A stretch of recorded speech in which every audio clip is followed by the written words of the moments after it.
He tripped himself. No impact while rightly so in to try by Shane Conway.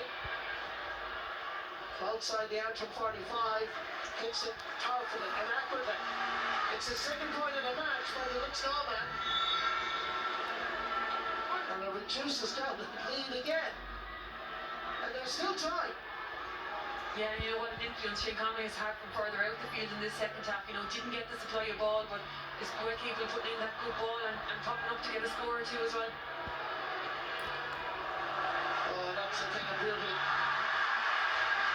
Great score on there. They don't give up, to their great credit. They're going for the goal. Stopped by Ryan Elliott. Flicks it away out of the danger. Over towards Daniel McKernan. Survives that initial challenge. Flicks it forward. Ball runs on. Claudio O'Connor chasing after it. Sean Elliott is there. Takes the hit. Kerry chasing Claudio O'Connor. Diving on it. It is the kingdom spirit that's being shown when you're chasing a game all the way through. Slither becomes loose and available. Coming across is Conor Cunning. There's Paddy Burke. Powerful in the middle of the field. But Kerry stopped them in their tracks with Sean Wheeler. Beans is looking around for support. Mikey Boyle calls. Survives two challenges. Still gets the hand pass away. Over towards Owen Ross. Keeping it down the wing. Doesn't quite connect. Runs across to Keelan Malloy. He sweeps it clear. Mickey Boyle is underneath it. Never took his eye off it. Claudio O'Connor.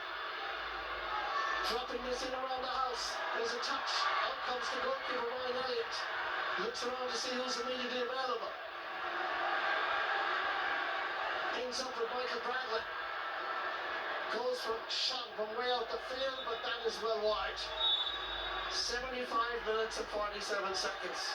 Yeah, and you just feel now that Antrim have just done enough to see this one out. Short puck out, it ends up with the long ball from Louis D.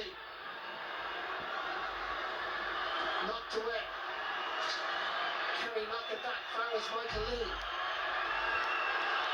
They have an opportunity here. Here comes the shot. Oh, what a goal! It's not over yet.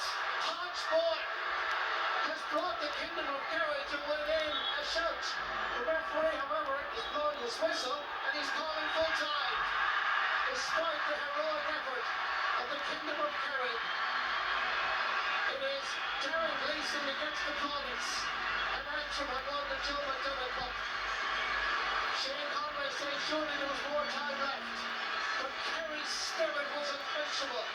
Antrim applaud not alone their team, but they have to applaud the Kingdom of Kerry.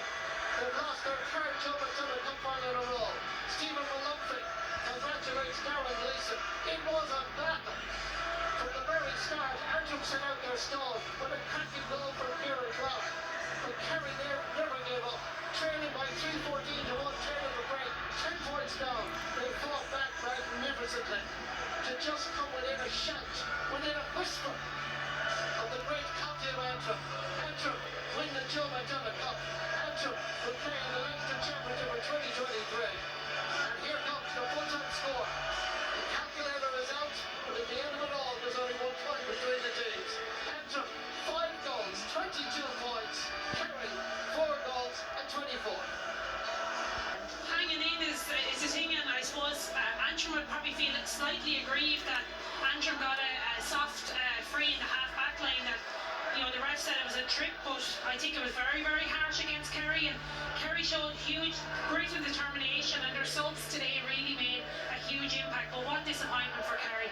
We'll analyse it in more detail in a moment. But Joanne, in the end we went for Conor Cunning. He was outstanding all day today. I ran out of ink right now. It was a really good performance from us. We really thought that the first half we need to come out of the blocks well, and I thought we did in the first half. Maybe the second half there was 15-20 minute spell. We kind of died down, but look here, that's what shows what this team has.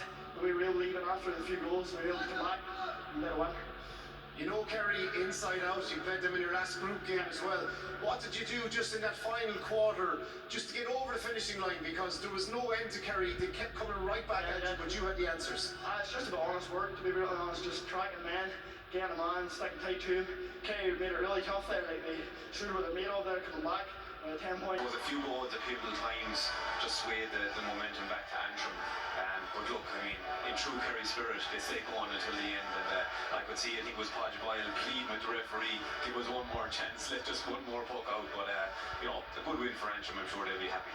It was extraordinary, Jackie, when you think about it, the way Kerry just forced their way back into that game. Obviously, as the guys mentioned, the subs made such a huge impact. Huge, and they just wouldn't give up, Joanne. They just kept going and going. Paulie O'Connor got a black card. They were down to 14 men. They were relentless in the pursuit. They kept going. They were 11 points down at one stage. I mean, Jordan Conroy came on. You'd wonder why he didn't start, the contribution he made. But they just, the spirit of them, the Boyles were outstanding. Fanon McGassie just kept going, and they kept grinding and chipping away, and they just came up short, and it's so heartbreaking for them. Yeah, I think Conway had been struggling with injury throughout the year, so that could well be one of the reasons why he didn't start today. So let's get ready, as they are points in it at that stage. And Kerry were really coming back into it, you know, and it was very unfortunate for Paulie O'Connor, but we can see brilliant play by Neil McManus. He just slips inside the Kerry defence and hand passes the ball across to Michael Bradley, and this came, you know, from Jared Walsh, a long ball in, and we can see Neil McManus here tracking inside, goes to inside the Kerry defence, and he has the vision and awareness to pop it across to Michael Bradley. But Paulie O'Connor can't really have any complaints. You know, he's probably lucky it was only a black card, and you know, Kerry were only coming back into the game, so it was such a pity he was gone for 10 minutes, and we can see the impact he made when he came back in. But what a finish and what a score by Kieran Clark, you know, and like to score 5 goals again in the final, brilliant from Antrim, but to concede 3:24 in the second half will be a worry for them.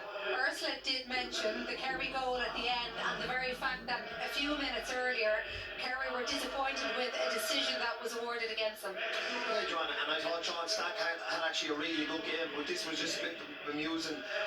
You know, Antrim player had the ball, and it looks like he tripped himself up, and you can see the reaction of the Kerry players coming out with the ball. He's free now, and next thing he just slips, and they get a free from it, and the result then is Colin Cullen does what he's been doing all day and puts it over the bar. So that was no free whatsoever, and they're the small margins. But look, Kerry had opportunities for goals and points that they never took.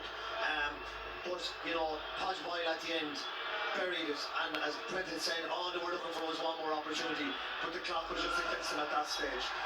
And unfortunately, it's those small margins that are hard to swallow for the next couple of days for Kerry.